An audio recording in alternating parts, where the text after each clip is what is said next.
শ্রী গুরু গৌরাঙ্গ জয়তঃ। গীতার প্রথম অধ্যায়ের প্রথম শ্লোক নিয়ে এখন আমরা আলোচনা করব। গীতার প্রথম অধ্যায়ের নাম অর্জুন বিষাদ যোগ। কি নাম?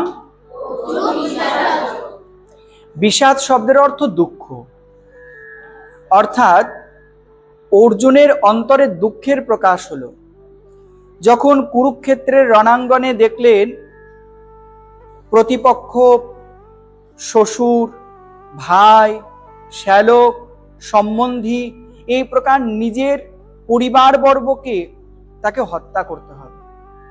অর্জুনের তখন মন ভেঙে গেল। অর্জুন বলে, মাধব, আমি যুদ্ধ করব না, ভিক্ষান্নের দ্বারা আমি জীবিকা নির্বাহ করব, তাও ভালো, কিন্তু আমি কাউকে প্রিয়জনকে মারতে পারবো না। ভগবান তখন অর্জুনকে সেই দিব্য জ্ঞান প্রদান করেছিলেন গীতামৃতে। সেই মূল পটভূমি হলো গীতা। আর গীতার প্রথম শ্লোক ধৃতরাষ্ট্রবাচ, অর্থাৎ গীতার প্রথম শ্লোকটি বলেছেন মহারাজ ধৃতরাষ্ট্র। এখন এই প্রথম অধ্যায়ের এই অর্জুন বিষাদ যোগের মধ্যে কথাটির মধ্যে অনেক তাৎপর্য লুকিয়ে আছে। যেমন একটু আগে আমরা শ্রবণ করলাম, বিষাদ মানে দুঃখ।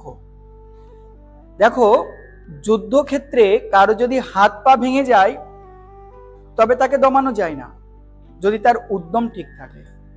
কিন্তু যুদ্ধ অঙ্গনে গিয়ে কারো যদি মন ভেঙে যায় তবে কিন্তু যুদ্ধের ক্ষেত্রে তাকে রাখা যায় না, সে পালিয়ে চলে যায়, তাই না? তাই কোনো সৈনিকের যুদ্ধক্ষেত্রে মন ভাঙলে তারা যুদ্ধ হয় না। অর্জুনের হাত ভেঙেছিল কিংবা পা ভেঙেছিল কি? ভাঙেনি। অর্জুনের কি ভেঙেছিল? মন ভেঙেছিল। তাই ভগবান তার মন যাতে জোড়া লাগানো যায়, ট্রিটমেন্ট করবার জন্য ভগবান গীতামৃত প্রদান করেছিলেন। আচ্ছা, অর্জুনের রথের সারথি কে ছিলেন? ভগবান শ্রীকৃষ্ণ। একবার ভেবে দেখুন, আমাদের এই দেহটাও একটা রথ, ঠিক আমাদের এই দেহরূপ রথের সারথিও কিন্তু ভগবান শ্রীকৃষ্ণ। আমরা যতক্ষণ না পরমেশ্বর ভগবানকে আমাদের এই দেহরূপ রথের সারথি বা কাণ্ডারি করতে পারবো, ততক্ষণ আমাদেরও কিন্তু এই প্রকার অর্জুনের মতো মোহগ্রস্তই হতে হবে। তাই প্রত্যেকের জীবন রথের সারথি হলেন পরমেশ্বর ভগবান শ্রীকৃষ্ণ। আর ভগবানকে যদি আমরা সেই জানতে পারি, ভগবানের দিব্য জ্ঞানকে উপলব্ধি করতে পারি, তবে অর্জুন যেমন বলেছিল, প্রভু আমার সমস্ত সন্দেহ বিনাশ হয়ে গেছে, ভগবানের চরণ আশ্রয় গ্রহণ করে জীবন যাপন করলেও আমাদের জীবনের সমস্ত সংশয়, সমস্ত অভিযোগ, সমস্ত সন্দেহ নিরসন হয়ে যাবে। কার কৃপায়?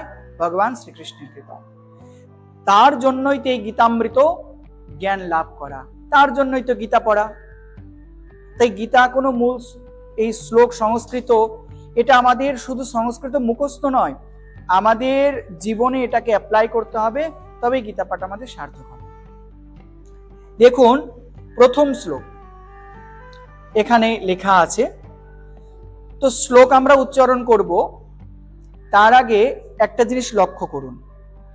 এখানে 4টে দাগ দেওয়া হয়েছে, হয়েছে তো? কেন দাগটা দেওয়া হয়েছে?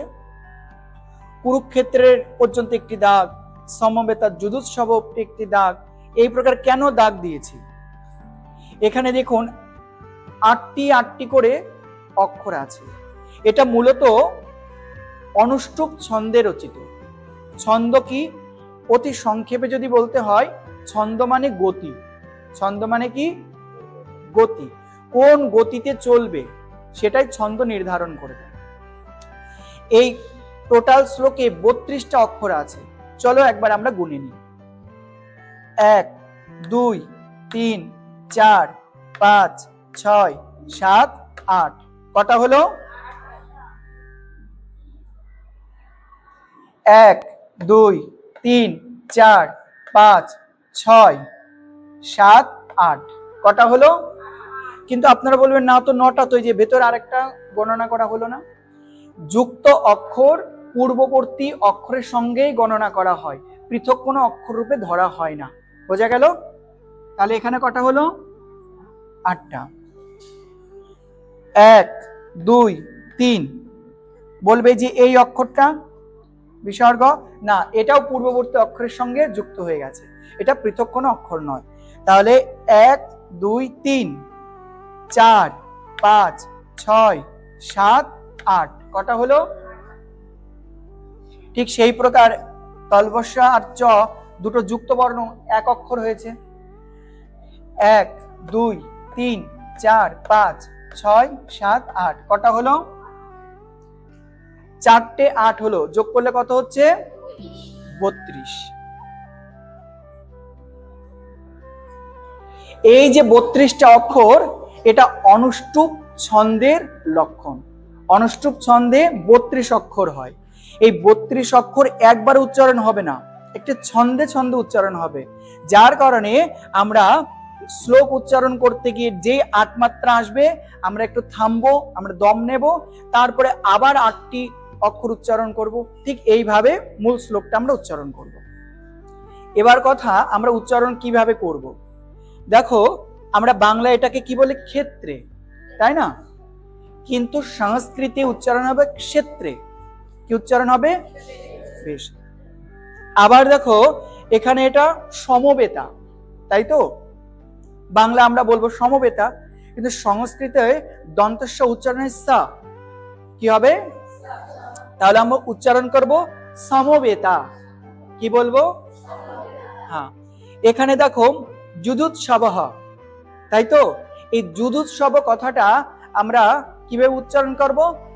অন্তের যকে সংস্কৃত উচ্চারণ হয় ইয়, ওই জন্য আমরা উচ্চারণ করব ইউৎসবঃ, ইউৎসবঃ। তারপরে বেশ, তারপরে আর সেই প্রকার নেই, বাংলার মতোই। এখন আমরা মূল শ্লোকটা উচ্চারণ করব। সকলে হাত জোড় করো। আমি বলবো, আমার পেছনে সকলে সুন্দর করে উচ্চারণ করবে। ধৃতরাষ্ট্র উবাচ ধর্মক্ষেত্রে কুরুক্ষেত্রে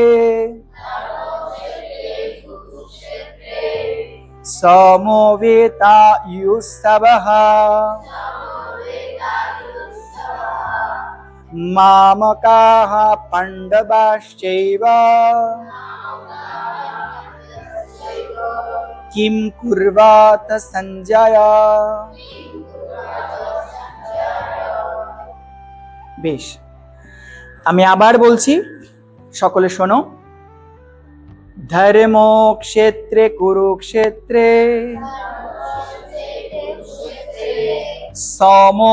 সমবেতাयुत्सवः मामकाः पाण्डवाश्चैव किं कुर्वात सञ्जय। অর্থাৎ ধৃতরাষ্ট্র উবাচ মানে ধৃতরাষ্ট্র বললেন, উবাচ মানে বলা। কে বললেন? ধৃতরাষ্ট্র বললেন। কি বললেন? কাকে বলছেন? সঞ্জয়কে। সঞ্জয়। কিম পূর্বত, কিম যুক্ত অকুর্বত, অকুর্বত মানে বলা। তিনি কি বলেছিলেন?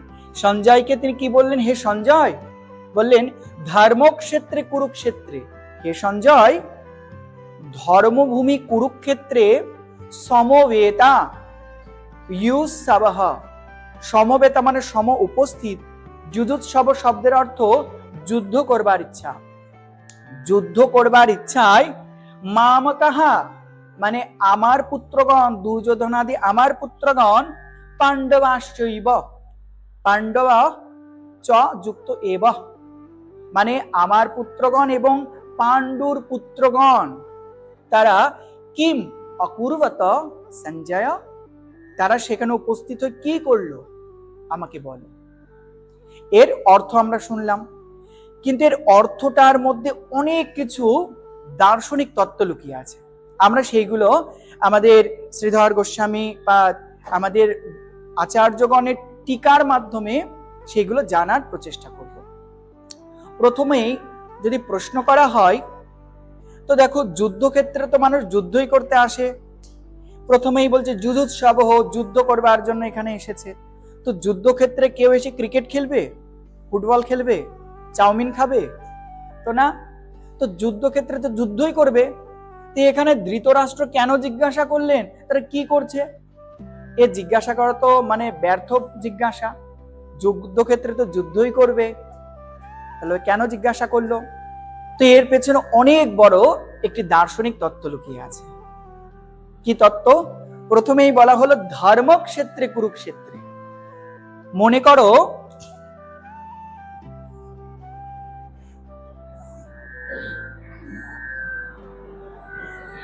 এই একটা ক্ষেত্র, এই একটা যুদ্ধভূমি, এই যুদ্ধভূমির নাম হলো কুরুক্ষেত্র। এটার নাম কি? এটা হলো কুরুক্ষেত্র। আর এই কুরুক্ষেত্রে যুদ্ধ করবার জন্য একদিকে তোমার এদিকে পঞ্চপাণ্ডব আর এদিকে দুর্যোধনাদি।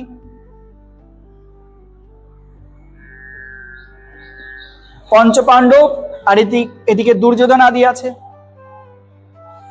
এই পঞ্চপাণ্ডবের কাছে আছে 7 অক্ষৌহিণী সেনা, আর দুর্যোধনের কাছে আছে 11 অক্ষৌহিণী সেনা। এখন দুজন দুই ধারে ভগবানকে বললেন, হে প্রভু আপনি উভয় সেনার মধ্যে রথটা নিয়ে যান, আমি দেখতে চাই। নিয়ে গেলেন, সবাইকে দেখলেন, আত্মীয় পরিজন দেখে মোহগ্রস্ত হলেন। ভগবান তখন এই দিব্য জ্ঞান প্রদান করছেন। তখন গীতার প্রথম শ্লোকে ধৃতরাষ্ট্র বলছে, দেখো সেই ধর্মভূমি কুরুক্ষেত্রে উপস্থিত হয়ে আমার পুত্রগণ কৌরবগণ আর পাণ্ডুর পুত্রগণ তারা কি করলো? তো এই ধর্মভূমি কুরুক্ষেত্রের কথাটা ভীষণ গুরুত্বপূর্ণ, খুব মন দিয়ে শোনো। তো প্রথমত কুরুক্ষেত্র নামটা কেন হলো? আমরা আলোচনা করেছিলাম গীতার প্রেক্ষাপট বা মহাভারত যুদ্ধের কারণ কি। এই ভিডিওটা সকলে খুব মন দিয়ে শুনবে, তার মধ্যে অধিকাংশ উত্তরটা লুকিয়ে আছে। আর যারা দূর দূরান্ত থেকে এই ক্লাসটি করছেন, আমি আমাদের এই ভিডিওতে ডেসক্রিপশন বক্সে লিংক দিয়ে দেব, আপনারা সেখান থেকে দেখে নেবেন। তো দেখো এই ধর্মক্ষেত্রে কুরুক্ষেত্র কেন নাম হলো? এই যে কুরু নামে এক রাজা ছিলেন, যে রাজা মনে করে এই সেই ক্ষেত্রটা কুরুক্ষেত্র, এখানে তিনি হল চাষ করতে গেছেন, নাঙল হল চাষ করছেন। হল চাষের দ্বারা তিনি দেবতাদের প্রসন্ন করলেন। দেবতারা প্রসন্ন হয়ে রাজা কুরুকে আশীর্বাদ করলেন, হে রাজন, এই ভূমিতে যে তপস্যা করবে কিংবা যুদ্ধ করতে এসে মারা যাবে, প্রত্যেকেই স্বর্গ প্রাপ্তি হবে, প্রত্যেকেই মৃত্যুর পর স্বর্গে চলে যাবে, তাদের নরকে যেতে হবে না, হাজার পাপী হলেও সে স্বর্গে চলে যাবে। তাই কুরুক্ষেত্রকে, এই যে রাজা কুরু তিনি দেবতাদের আশীর্বাদ প্রাপ্ত হয়েছিলেন, যার কারণে এই কুরুক্ষেত্রের নাম হয়ে গেল কুরুক্ষেত্র বা ধর্মক্ষেত্র। এই কুরুক্ষেত্রের আরেকটি নাম আছে, প্রাচীন নাম, সেটা হলো সমন্ত পঞ্চক। এর নাম ছিল আগে সমন্ত পঞ্চক, কিন্তু যেহেতু রাজা কুরু এখানে হল চাষ করে দেবতাদের আশীর্বাদ প্রাপ্ত হলেন, তখন রাজার নাম অনুসারে এই সমন্ত পঞ্চক ক্ষেত্রের নাম হয়ে গেল কুরুক্ষেত্র। বোঝা গেল? এখন এই কুরুক্ষেত্রে ধর্মক্ষেত্র কেন বলা হচ্ছে, আর কি কারণ? ভগবান তার 10টা অবতার আছে, তার মধ্যে ভগবানের 6ষ্ঠ অবতারের নাম হলো পরশুরাম অবতার। ভগবান পরশুরাম অবতারে 21 বার দুষ্ট ক্ষত্রিয়দের নিধন করেছিলেন, এবং এই সমন্ত পঞ্চক বা কুরুক্ষেত্র নামক স্থানে ভগবান পরশুরাম তিনি পিতৃতর্পণ করেছিলেন, যার কারণে এটা পবিত্র ভূমি, যার কারণে এটা ধর্মক্ষেত্র। শাস্ত্রে আবার বর্ণন করলেন, জাবাল উপনিষদ শতপথ ব্রাহ্মণ আদিতে বর্ণন করা হচ্ছে, এই যে কুরুক্ষেত্র, একে বলা হয় দেব যজন ভূমি। যজন মানে যজ্ঞ। এই ভূমিতে দেবতারা যজ্ঞ করেন, অতীব পবিত্র ক্ষেত্র, যার কারণে কুরুক্ষেত্রকে বলা হয় ধর্মক্ষেত্র। তাহলে আমরা কতগুলো কারণ জানলাম। রাজা কুরু তপস্যা করেছিলেন, হল চাষ করেছিলেন, দেবতাদের আশীর্বাদ পেলেন। দ্বিতীয়ত, ভগবানের অবতার পরশুরাম ভগবান এখানে পিতৃতর্পণ করেছিলেন। তৃতীয়ত, এখানে দেবতাদের যজন ভূমি বলা হয়, যার এতগুলো কারণের জন্য কুরুক্ষেত্রকে কি বলা হলো প্রথম শ্লোকে? ধর্মক্ষেত্র। এই যে ভূমিটা, ক্ষেত্র মানে ভূমি, এই ভূমিকে বলা হচ্ছে ধর্মভূমি বা ধর্মক্ষেত্র। বোঝা গেল সবার? আচ্ছা, ধর্মক্ষেত্রে কুরুক্ষেত্রে সমবেতাজুৎসব, সকলে যুদ্ধ করবার জন্য উপস্থিত হলো। তো বেশ ভালো কথা, যুদ্ধভূমিতে তো যুদ্ধই করবে। তাহলে ধৃতরাষ্ট্র আবার কেন জিজ্ঞাসা করলেন যে মাম কাহা পাণ্ডবা শৈব, আমার পুত্র কৌরবগণ আর পাণ্ডুর পুত্রগণ কি করছে?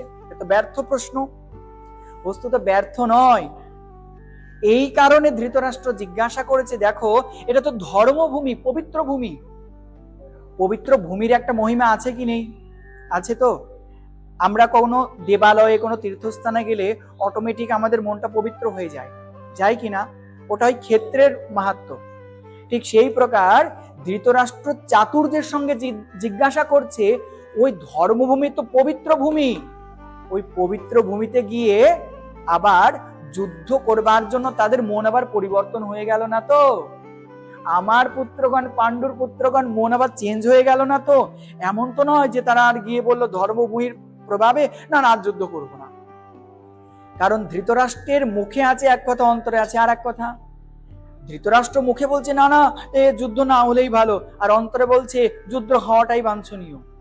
যুদ্ধ যদি না হয় তো এই সার্বভৌম হস্তিনাপুরের একাধিপত্য রাজত্ব আমি কি করে করব? আর আমার পরবর্তীতে আমার পুত্রগণ কি করে রাজত্ব করবে? যুদ্ধ হওয়াটাই ঠিক। আর মুখে নাটক করছে না না এই ভাই ভাই যুদ্ধ হওয়া ঠিক না। ওই জন্য জিজ্ঞাসা করছেন যে আমার পুত্র আর পাণ্ডুর পুত্রগণ উপস্থিতি কি করলো? মনে মনে সংশয়, যুদ্ধ থেকে আবার চলে গেল না তো?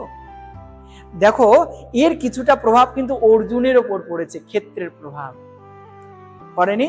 অর্জুন দেখে বলে না না আমি যুদ্ধ করব না, আরে আমার ভাইকে মারতে হবে, শালা সম্বন্ধীকে মারতে হবে, যাদেরকে নিয়ে বাঁচতে আশা করি তাদের কেন মারবো?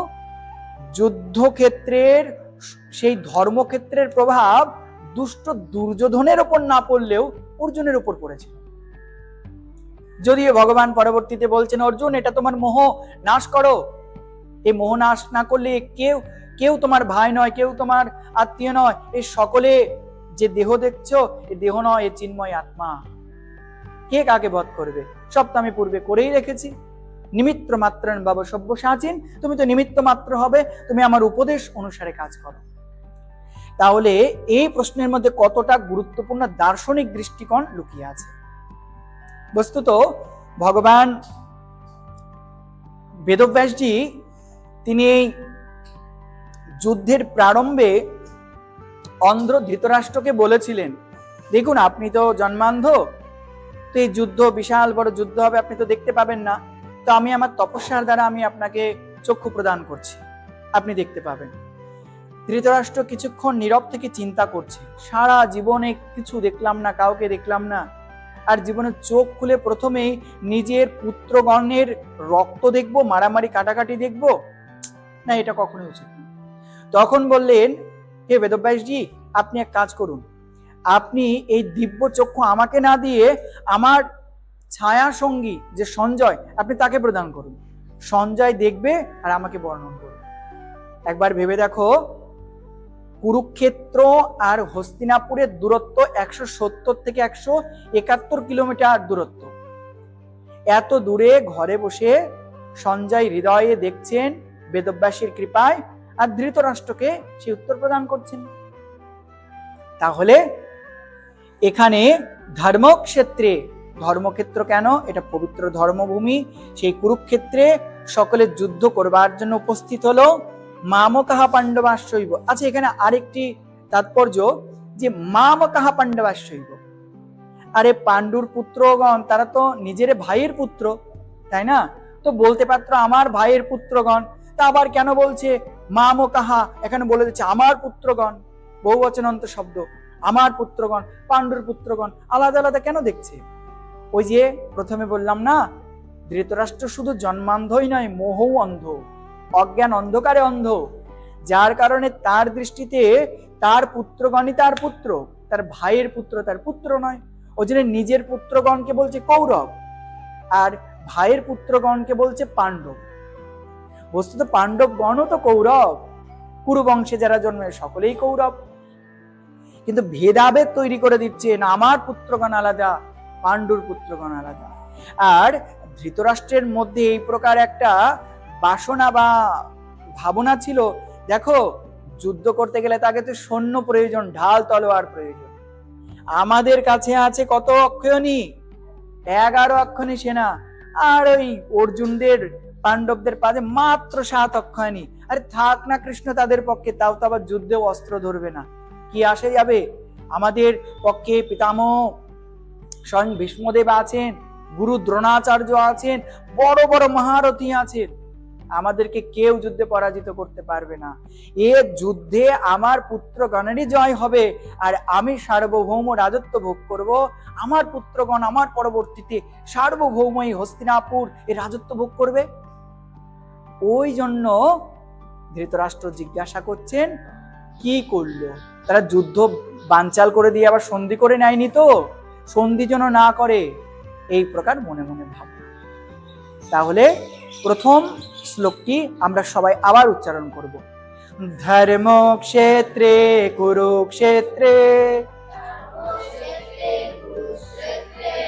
সমবেতায়ুৎসবঃ